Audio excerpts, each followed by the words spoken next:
कि पढ़त रही कोचिंग में अल्फा बीटा गामा कि पढ़त रही कोचिंग में अल्फा बीटा गामा एगो लड़की के देखनी बहुत बड़का ड्रामा काहे कि ओकरे प्यार में फाट गल कुर्ता पैजामा।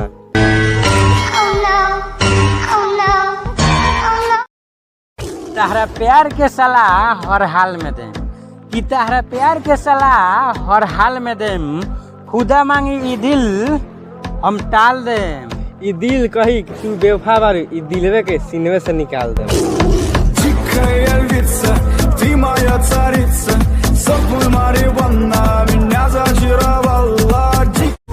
ना जाने फेस पर लगावेलू कौन क्रीम चलेलू रहिया में बरसेला बारिश रिमझिम चला एक कर जा तोहके खिया दिया आइसक्रीम।